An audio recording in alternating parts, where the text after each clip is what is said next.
Hi, I'm Father Pat Conroy. I'm one of the Jesuits at Gonzaga University. I work in the Office of Mission and Ministries, and my ministry there is primarily with retreat programs and specifically freshman retreat programs.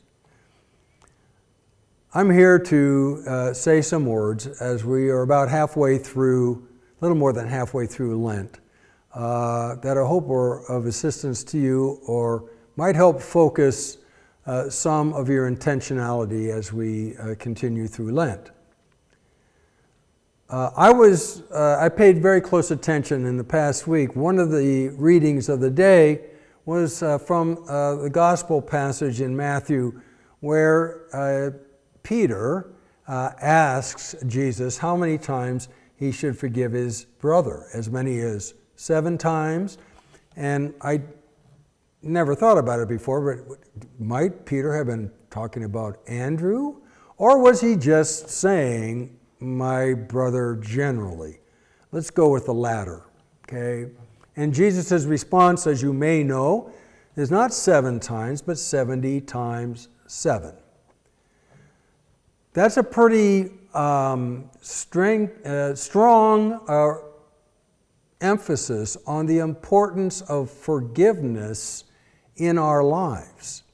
We all know what it's like to be wronged. We all know what it's like to be cheated or to feel that we have been left out by somebody who should not have done that to us.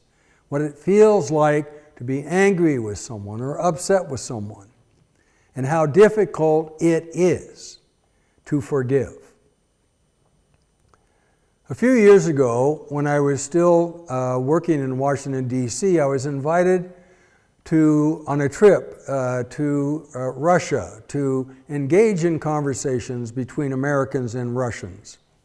The idea was that at least people on the common level, or people not engaged in diplomatic government circles or even military circles, could get together to get to know one another better, because on the official levels that was never easy to do.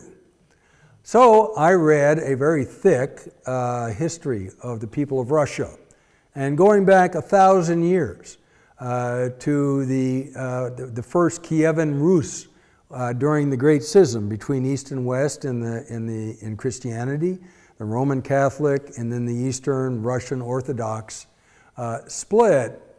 It's real clear that the history of the peoples of the Ukrainian region, Ukraine going east, including Russia, and then going south, including the Balkans, these are all Slavic people, and that there was a very distinct cultural rift between the Rus of what is now Russia and eastern Ukraine and the West, and a great distrust, so that the experience, the historical experience of the people of Russia now, 1,000 years going back, is always being threatened by the West, be it either by a papal religious structure or by, the princes of Britain, France, Germany, even Poland, name it,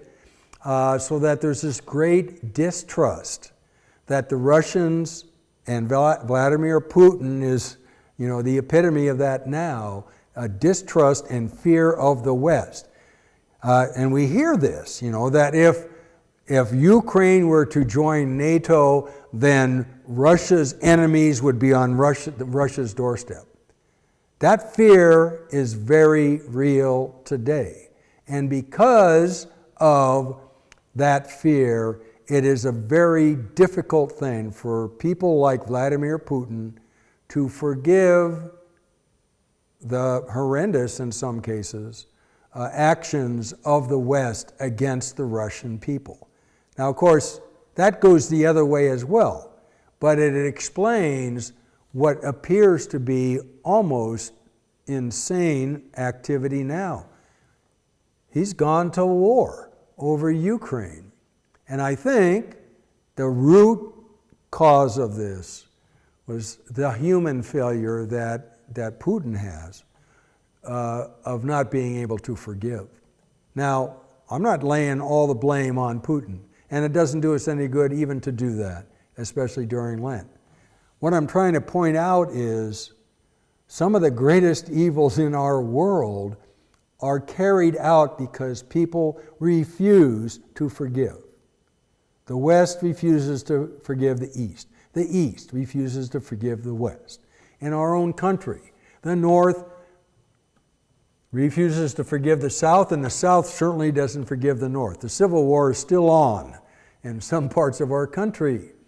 And it's about memories. It's about having been slighted, having been disrespected, whatever it is.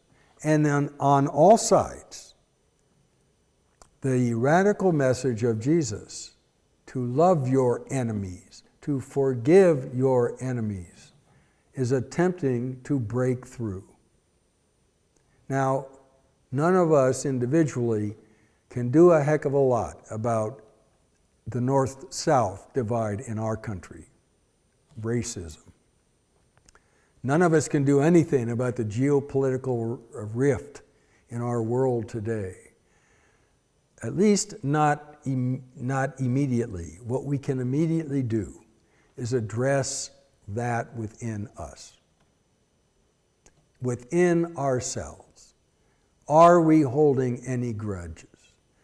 Are we living with having been unjustly treated by somebody, so much so that we can't even imagine forgiving them?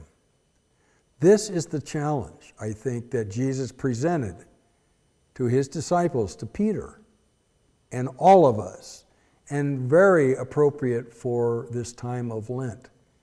Can we dare to give up our hurts? Give up our grudges. Give up our need for revenge, which often, is a need for justice, except it's a bit more. We do need justice, and we should always fight for justice. But the motivation oftentimes is revenge, and that does not bring about justice. That brings about even more pain and suffering. And that's what our world needs. Our world needs a healing. Our world needs a reconciliation. Our world needs forgiveness.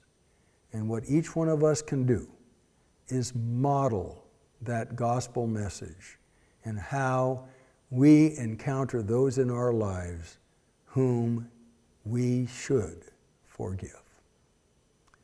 May God bless you, and may the rest of Lent be a joyous awaiting of the great mysteries of our Christian faith, the great triduum of Jesus' suffering, death, and resurrection.